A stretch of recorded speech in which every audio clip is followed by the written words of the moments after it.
Clayton, you're on the line, yes, mate? Yeah, how you going, mate? Not too bad. Well, I got to ask you the same question because 2 wins in a row now. There's a bit of winning culture at the club. Yeah, I mean, we've been working at it for, 12 or 13 weeks now, and obviously come to the end of the year, we've had a pretty good run, and obviously things are going good. Well, before we get to the last fortnight, can you tell us about that first week? Did you have any goals set in place?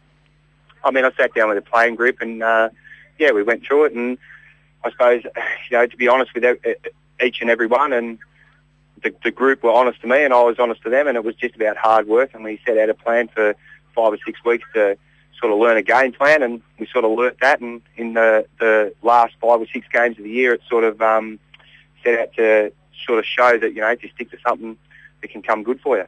The good thing about the Hawks this season, I found, is you've had some depth through your Colts. Billy Cations comes to mind. Can you tell us who are the ones that have really been knocking on the door for senior selection, in your opinion? I suppose knocking on the door, well, we've had 42 play through our senior list this year, and you play with 22 every week. So, we've rotated a lot of blokes through there, tried to find the right mix. I mean, Mitch Field brings to mind to me. He's a young kid, played in the Premiership in the under-18s last year as well as Billy and Brenton Gillett. We had our vote count today where Billy Cations come runner-up, Brenton Gillett come third. I mean, these are all promising sides for the club where you look at your playing list and stand back and go, our average age on the ground's 20. So, I mean, all these boys are committed for next year, and the likes of Jimmy Hybrids and Dan Groz and Mick Groz and Dean Muir hanging around and, snake around a little bit and hopefully pull a few more in. I mean, it's a good prospect and future for the club. You mentioned you had the vote count today. Who was the overall winner? Yeah, Dean won it. Yeah, Dean Muir won today, which is a good thing. I mean, he missed 4 games, but obviously spent a little bit of time at Williamstown, played his junior football here. I mean, he's just a class act, and you never doubt what you get with Dean, and it doesn't matter in any role that you play, you sort of what you're going to get, and he delivers on the day that's really counted, as shows of yesterday. 5 minutes to go, 20 points down, and you really want to lift from your players, and he was the one to spark us and got us going. So 2 back-to-back victories. Looking at last week's, which was probably more surprising considering you took on a Werribee Central's side that are ready to go for the finals. What were the words prior to that match? Did you really believe your team had what it takes, and did Werribee have some injuries that day?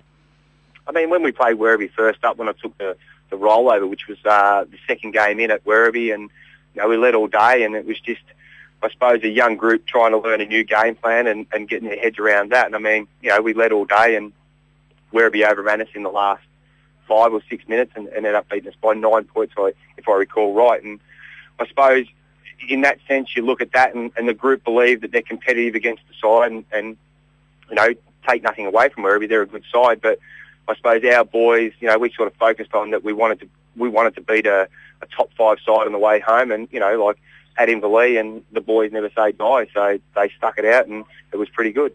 Moving on to yesterday's clash, of course.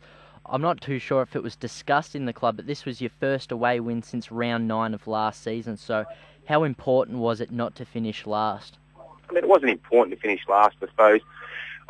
Well, when you say that, it is and it isn't, but within this group, and I suppose the culture we're building around the club, I mean, to say you're finishing last, yeah, it's probably not a good thing, but as a group, I said, before, we're average 20 over the ground, and moving ahead, I mean, we know where we're at, and we're happy with where we're at right now, and I suppose, next year comes around, and the group as a whole is 20 games better off per person, so there's no significance in saying that, do you want to finish bottom or, take nothing away from Belmont. I wouldn't want them to finish on the bottom, but, we know where we're at with the group, and hopefully we can only push forward for the future.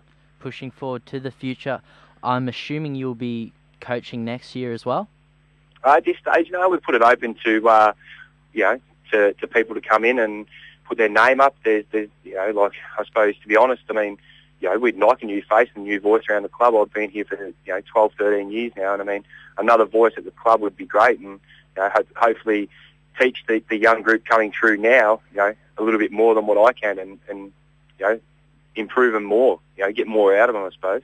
They do seem like very exciting times at the Hawks' Nest.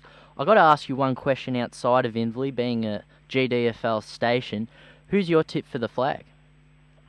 Oh, geez, I know it's a tough one, but you're our guest for today, so... That's okay. I'll stick with a good mate and stick thick with Rick. I'll go east. Well, very good to hear. It's great to see it's not just a two-team competition this year with all these teams, and Inverleigh's been a great story the last 2 weeks. I got to thank you very much for joining us, Clayton, and hope to speak to more of the boys from the Inverleigh camp in the next couple of months. Fantastic, mate, and thanks for having us. That was Clayton Trotter, the winning coach for Inverleigh. I mean, Cal, Inverleigh, they haven't recorded too many victories over the last 18 months, but 2 in a row. Absolutely fantastic to looking bright futures, hopefully, for Inverleigh for the next couple of seasons with a young list. Absolutely. Now, what should we do, Cal? Should we go through the rest of the results, or should we go to a break? We might go through the rest of the results here for the GDFL. Of course, Winchelsea 14 goals, 21, 105 beat Thompson 11, 12, 78.